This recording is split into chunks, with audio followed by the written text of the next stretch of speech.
Hey guys, welcome to another video. For today's video, we are going to do something different. In my previous builds, many of them were new and used components bundled into one, so to make the price cheaper. So for today's video, difference being, we are going to look at buying new, every single component brand new. So for the CPU, we're looking at the Ryzen 5 4500, pretty decent budget CPU. The reason for looking at this one, in comparison to Intel CPUs, this is pretty cheap. It's a decent 6-core, 12-thread budget option CPU. In terms of performance, this would sit roughly right about the same range as a Ryzen 5 3600. For the specs, you're looking at 6-core, 12 threads, a boost clock of up to 4.1 gigahertz, a base clock of 3.6, a TDP of 65 watts, and the CPU socket is AM4. It is unlocked for overclocking, and it comes with the AMD Wraith Stealth cooler. For price, you're looking at 1,685 Rand, so pretty decent price. Most of the time, even on the second-hand market, 3600s, you struggle to find them for this type of price, and this is brand new with warranty and everything. For all of the items that I'm showing you in this video are down in the description. So if you're looking to build yourself a budget gaming PC, something capable of running Hogwarts Legacy, then this is definitely the PC for you. For the motherboard, a Asus Prime B550 M-K. I've built with this motherboard quite a bit. It's a fairly decent motherboard. This is one tier up from the bottom of the range motherboards, where you're looking at the A520s and that type of thing. This is one tier up. For specs, it's got 4 USB 3.2 1 gen. It's got 2 USB 3.2 2 gens.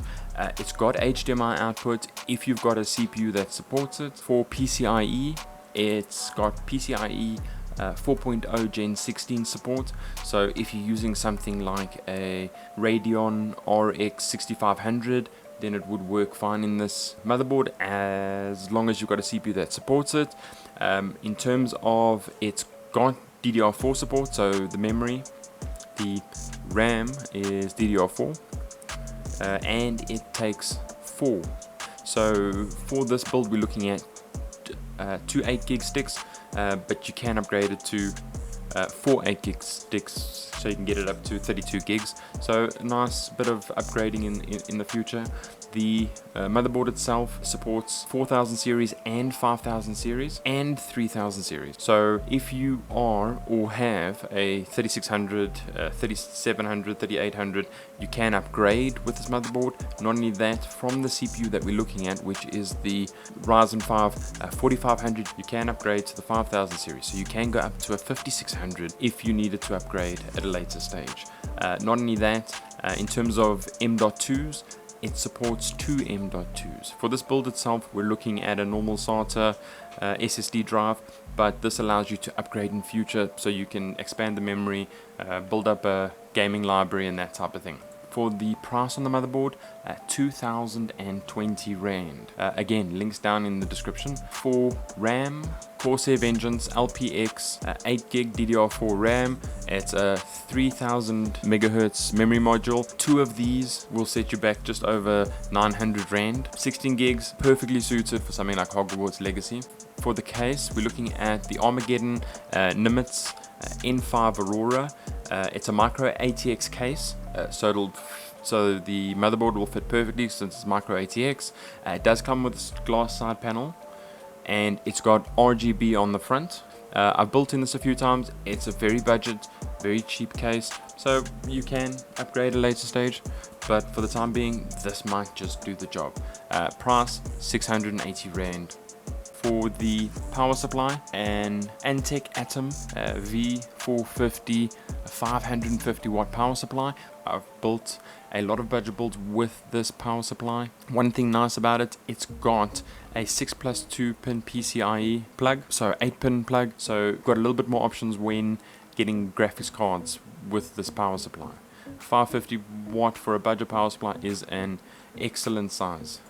The price For the power supply, 530 Rand. The SSD, now I've opted for a SATA SSD instead of an M.2 because it's so cheap. So this is, as per the description, a Western Digital 2.5 inch. This is a 240 gig SSD. The M.2s are a bit pricey, so this will allow you to at least run one game, example Hogwarts Legacy, and run the operating system no problem. Obviously the board supports more, so at a later stage you can upgrade as you go. Very nice option. For the graphics cards, I've given two options on graphics cards.